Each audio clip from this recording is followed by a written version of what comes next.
¿No quisierais a veces vivir para siempre? Sí. Feo. ¿Verdad que sí?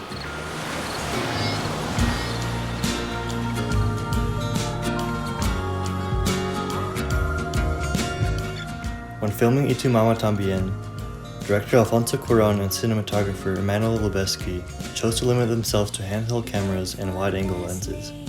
This technique allows the characters to feel more alive and present in their environment, with the camera acting as an objective observer.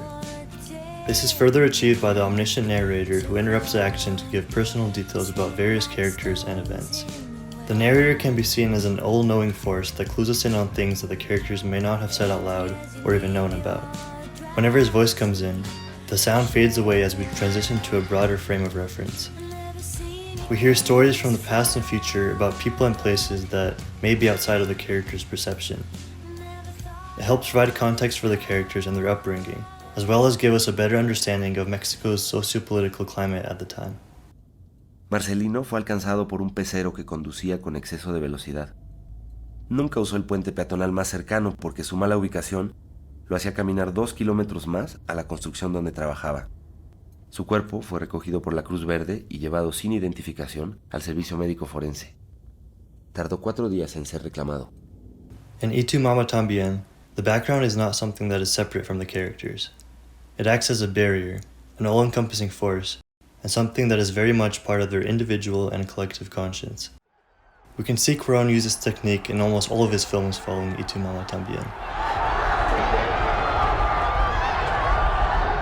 We started this thing of giving as much importance to the foreground as to the background, meaning as much importance to the character as to the social environment that surrounds the characters. It frames the characters in a world that is much bigger than their immediate sphere. At times, the camera seems to wander away from the action, showing us brief glimpses of people and places that are all part of a shared cultural identity.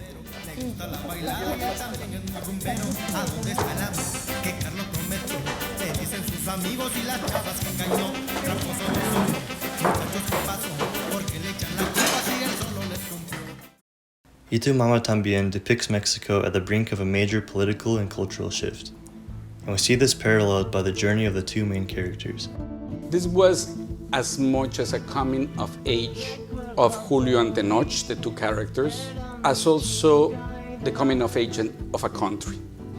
Julio and Tenoch are at the cusp of adulthood, and everything in their lives revolves around their constant quest for pleasure.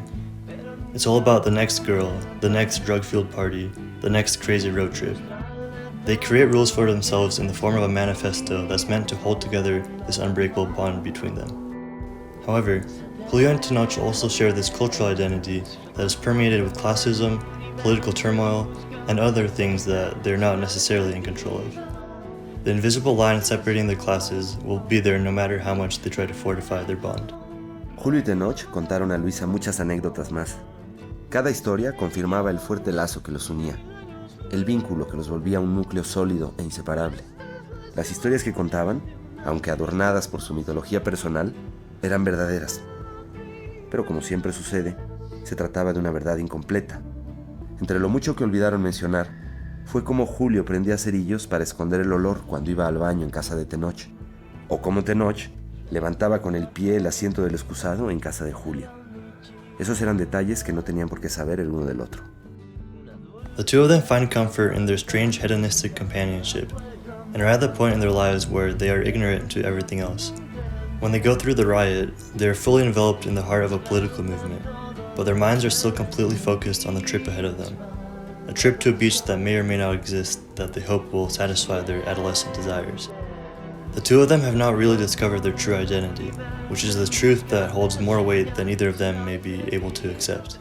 10, la neta es chida, pero inalcanzable. ¿Cómo? O sea, que la verdad es lo mejor de lo mejor, pero es dificilísimo de alcanzar.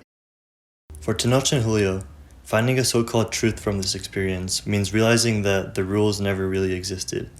The following scene is a surprisingly good summary for most of the movie.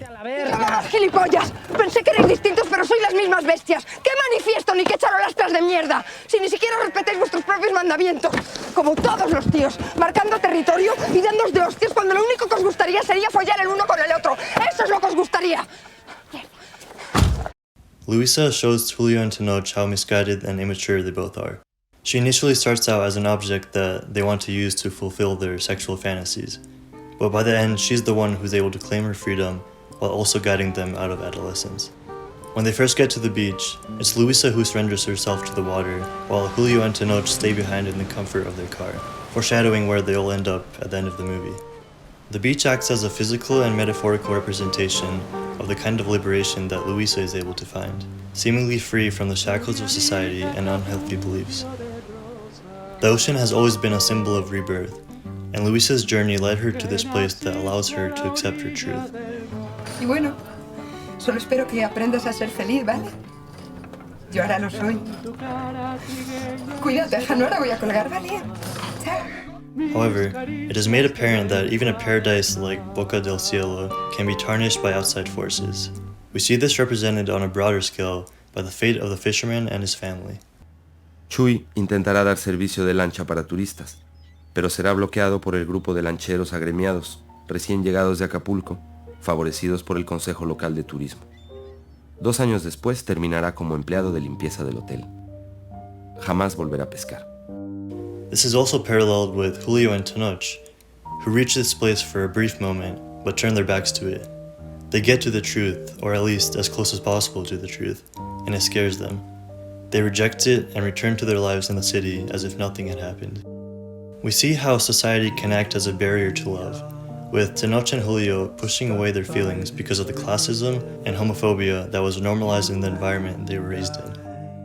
The ending brings about a feeling of abrupt sadness, which is hammered in when the narrator tells us that the two of them will never see each other again after this brief encounter.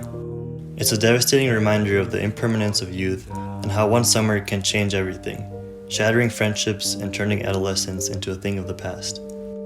Through the day, as if on an ocean, waiting. It's only at the end of the film that it's revealed that Luisa had been diagnosed with terminal cancer before going on the trip.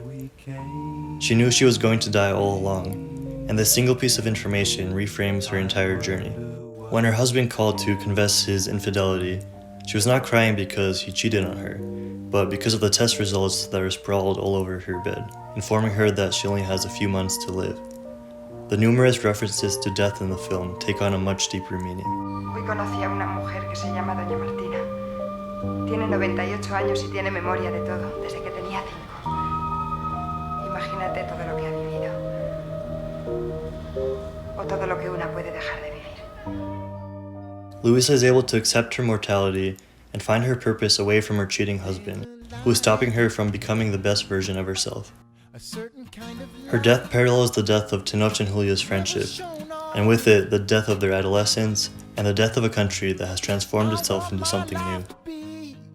Tu Mamá También is both a celebration and a solemn reminder of the ever-changing nature of life, and how in the end, it all amounts to a collection of fleeting moments and the transitory space in between. People and places change, but life always goes on. So maybe the best thing to do is to give in to this unpredictable adventure while we're still here to experience it. Al despedirse de Tenoch y Julio, Luisa les dijo: la vida es como la espuma, por eso hay que darse como el mar. You don't know what it's like to love somebody,